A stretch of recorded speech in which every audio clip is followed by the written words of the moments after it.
Hello everyone, welcome to Darshtik education. Darshtik education में आपका स्वागत है। आज है 2 सितंबर 2021। आज 2 सितंबर 2021 के रिलेटेड हम कुछ इम्पोर्टेंट करंट अफेयर के बारे में जानकारियाँ प्राप्त कराएंगे।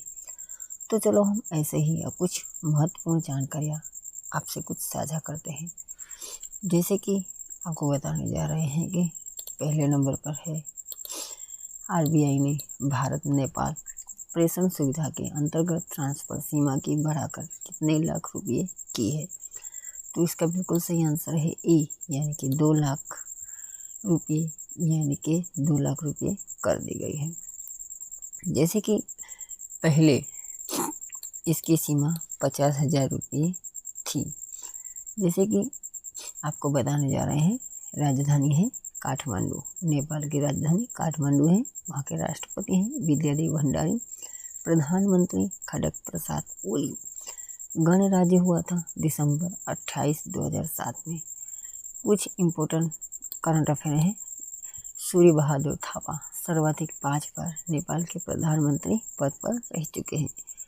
राष्ट्रीय पशु है गाय, राष्ट्रीय खेल है वॉलीबॉल, राष्ट्रीय पक्षी मोनाल है, राष्ट्रीय फूल लाली गुरांग। हाल ही में प्रभुराम शर्मा को सेना के नए प्रमुख पद पर नियुक्त किया गया है। जैसे कि भारत नेपाल प्रेषण सुविधा के लिए एक फंड ट्रांसफर तंत्र है जो एनएफटी पर संचालित होता है। हम बढ़ते हैं नंबर 2 की ओर। भारत सरकार ने नए वाहनों के लिए नया पंजीकरण मार्ग कौन सा जारी किया है। तो इसका बिल्कुल सही आंसर है बी, यानी कि भारत सीरीज नया पंजीकरण मार्ग जारी किया है। इसके केंद्रीय मंत्री हैं, सड़क परिवहन राज्य मंत्री हैं नितिन जयराम गडकरी, इसके मंत्री हैं। तो जैसे कि BH सीरीज मार्ग वाले वाहनों को एक नए पंजीकरण चिन्ह की असाइनमेंट की अब आवश्यकता नहीं होगी। BH सीरीज के लिए कौन आवेदन कर सकता है। जैसे कि यह सुविधा रक्षा कर्मियों, केंद्र सरकार, राज्य सरकार, सार्वजनिक क्षेत्र के कर्मचारियों को पंजीकृत कर सकते हैं। हम बढ़ते हैं नंबर 3 की ओर। माई पेड़ माई राइट परियोजना किस राज्य ने शुरू की है। तो इसका बिल्कुल सही आंसर है डी, यानी कि त्रिपुरा ने ये योजना शुरू की है। त्रिपुरा की स्थापना हुई थी 21 जनवरी 1972 में। राजधानी है अगरतला, मुख्यमंत्री हैं बिप्लब कुमार देवा, गवर्नर हैं सत्यनारायण आर्य, मुख्य न्यायाधीश हैं अब्दुल हामिद कुरैशी, राजकीय फूल नाकेश, राजकीय पक्षी ग्रीन इंपीरियल कबूतर, राजकीय पशु हैं फायरे लंगूर, राजकीय वृक्ष अगार। वहाँ की मुख्य नदियाँ हैं धलाई, खोवाई, जूरी और लोगाई, वहाँ की मुख्य नदियाँ हैं। जैसे कि आपको बताते रहे हैं, वित्त मंत्री निर्मला सीतारमन द्वारा त्रिपुरा में किल्ला गांव में इस योजना का उद्घाटन किया गया था। इसका मुख्य उद्देश्य वित्तीय मदद और पूंजीगत माध्यमों के जरिए ग्रामीण महिलाओं के लिए आजीविका के साधन उपलब्ध करवाना है। हम बढ़ते हैं नंबर 4 की ओर। किस कंपनी ने भारतीय बच्चों के लिए Be Internet Awesome programme launch किया है। तो इसका बता दे रहे हैं, गूगल ने हाल ही में Be Internet Awesome programme launch किया है। जैसे कि कुछ और कंपनियों के बारे में जान लेते हैं। माइक्रोसॉफ्ट, जो इसके CEO हैं सत्य नडेला। IBM के CEO हैं अरविंद कृष्णा, इसके CEO हैं। अल्फाबेट के CEO हैं सुंदर पिचाई, जो गूगल की पेरेंट कंपनी है। गूगल की स्थापना हुई थी 4 सितंबर 1998 को। मुख्यालय है कैलिफोर्निया USA। इसके संस्थापक Sergey Brin, Larry page. CEO हैं सुंदर पिचाई, CFO हैं रूट फोर्ट। गूगल ने गूगल प्लस को गूगल करंट नाम से 2020 में लॉन्च किया था। हम बढ़ते हैं नंबर 5 की ओर। डिजिटल नियमों के बदलाव के कारण किस कंपनी ने भारत में अपना काम बंद कर दिया है। तो इसका बिल्कुल सही आंसर है याहू ने हाल ही में भारत में नए नियमों में बदलाव के कारण अपना पूरा काम समेट लिया है। याहू के संस्थापक हैं जेरी यंग डेविड फिलो। इसकी स्थापना हुई थी 1994 में इसके कुछ प्रोडक्ट हैं, जैसे कि Yahoo News, Yahoo Mail, Yahoo Finance, Yahoo Sports, इसके फाइनेंस है। याहू को 20 साल से कंटेंट पब्लिश कर रही थी। कंपनी का कहना है कि भारत द्वारा कुछ पिछले दिनों में डिजिटल मीडिया पर नया कानून बनाया गया था, इसलिए अपना कारोबार पूरी तरह से समेट लिया है। इस राज्य सरकार ने राज्य स्तरीय खेल पुरस्कारों की घोषणा की गई है, तो इसका बिल्कुल सही आंसर है बी, यानी कि मध्य प्रदेश द्वारा राज्य स्तरीय खेल पुरस्कारों की हाल ही में घोषणा की गई थी। तो जैसे कुछ और राज्य के बारे में जान लेते हैं। उत्तर प्रदेश सरकार द्वारा हाल ही में गोरखपुर में पहला आयुष विश्वविद्यालय खोला जाएगा। केरल सरकार, यानी कि केरल सरकार द्वारा ने मछली विक्रेताओं के हेतु निःशुल्क बस सेवा शुरू की है। गोवा, जैसे कि गोवा के मुख्यमंत्री ने उद्यमिता शिखर सम्मेलन अंत प्रेरणा का भी उद्घाटन किया था।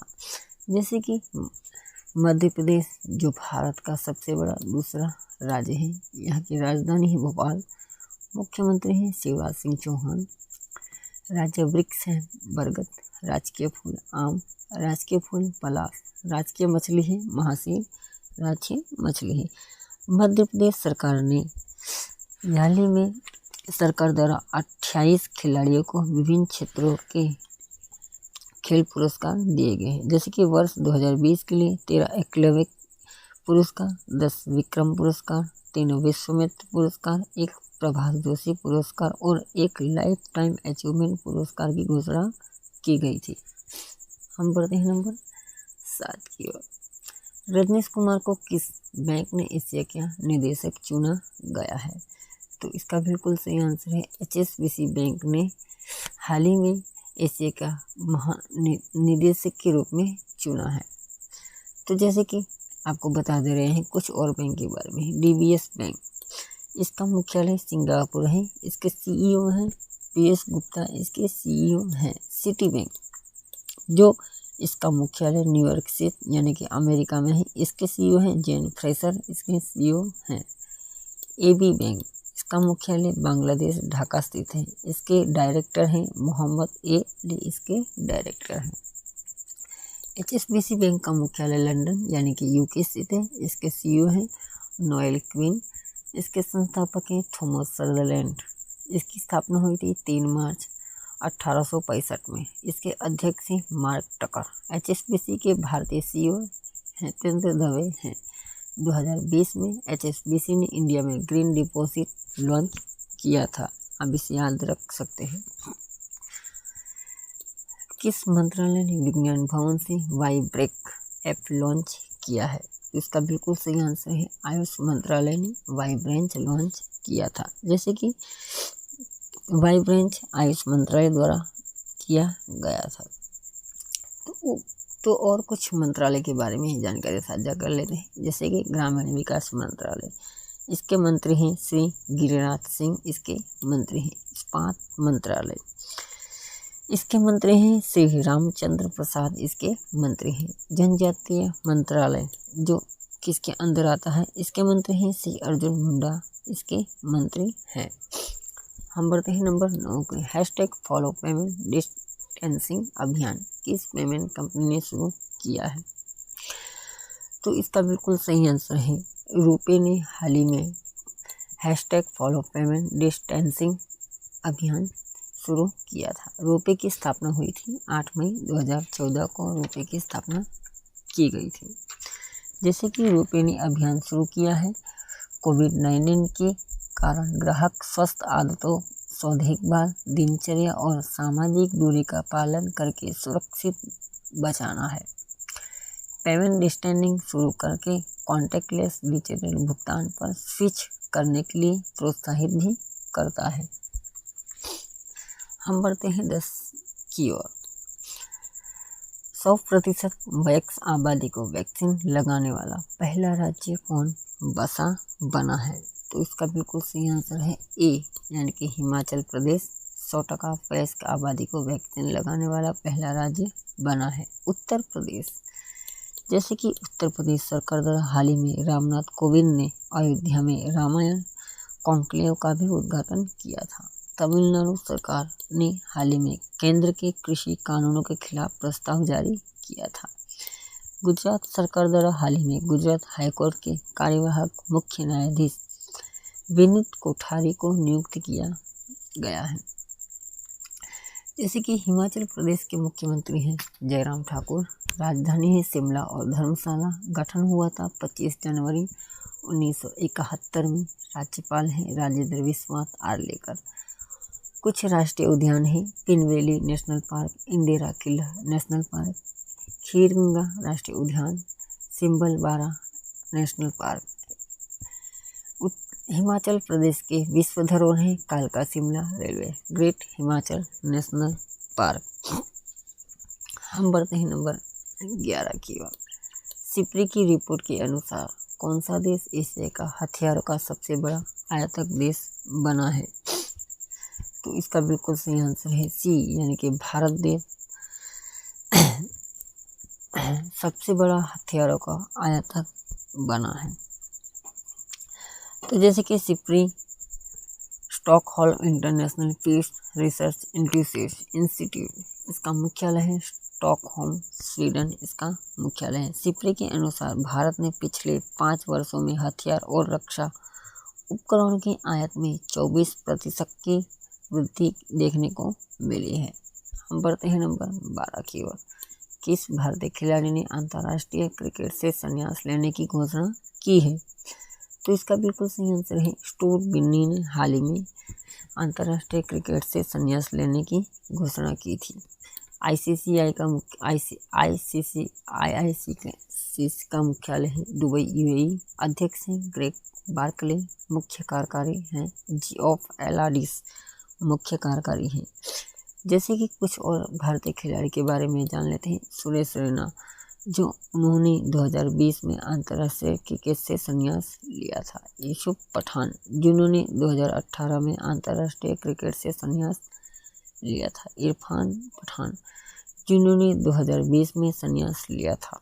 जैसे कि स्टुअर्ट बिन्नी भारतीय ऑलराउंडर बल्लेबाज, 37 वर्ष की आयु में प्रथम श्रेणी में संन्यास लिया था। बिन्नी ने सब फॉर्मेट में प्रतिनिधित्व किया था। बिन्नी के नाम पर ओडीआई क्रिकेट से सर्वश्रेष्ठ गेंदबाजी का भी रिकॉर्ड शामिल है। हम बढ़ते हैं नंबर 13 की ओर।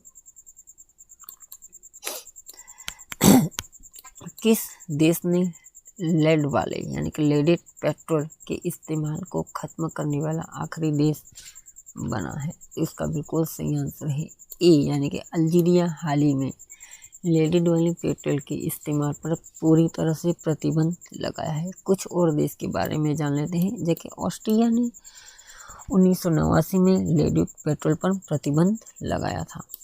भारत, जो 1994 में लेडेड पेट्रोल पर भी पूरी तरह प्रतिबंध लगाया था।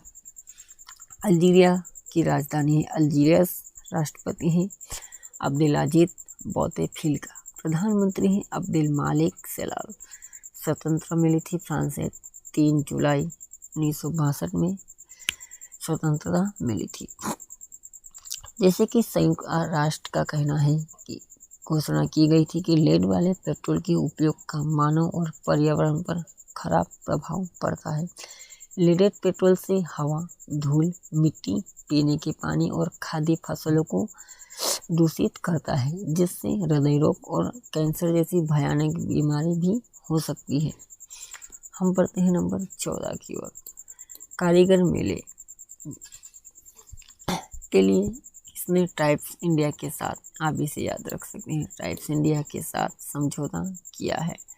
तो इसका बिल्कुल सही आंसर है बी, यानी कि अमेजन ने हाल ही में कारीगर मेले के लिए ट्राइब्स इंडिया के साथ समझौता हस्ताक्षर किया है, जिससे ई कॉमर्स प्लेटफॉर्म पारंपरिक आदिवासी और स्थानीय भारतीय हस्तशिल्प के लिए एक स्टोर फंड की सुविधा प्रदान कराएगा। हम बढ़ते हैं अपने नंबर 15 की ओर, अपने लास्ट क्वेश्चन की। पेंशन फंड नियामक और विकास प्राधिकरण ने नेशनल पेंशन सिस्टम में प्रवेश की उम्र बढ़ाकर कितने साल की है? तो इसका बिल्कुल सही आंसर है डी, यानी कि 70 साल की उम्र बढ़ाकर की गई है। तो जैसे कि अब हमें ऐसे ही नई अपडेट रोज करंट अफेयर बेहतरीन पाने के लिए हमें प्लीज़ लाइक सब्सक्राइब कमेंट कीजिए और ज़्यादा से ज़्यादा तो हो सके शेयर कीजिए, जो हमारी तरफ से दिए गए ज्ञान को और लोग भी इसे जान सके, समझ सके और ज़िंदगी में आगे बढ़ सके। आप सभी लोगों का दिल से धन्यवाद। जय हिंद, जय भारत।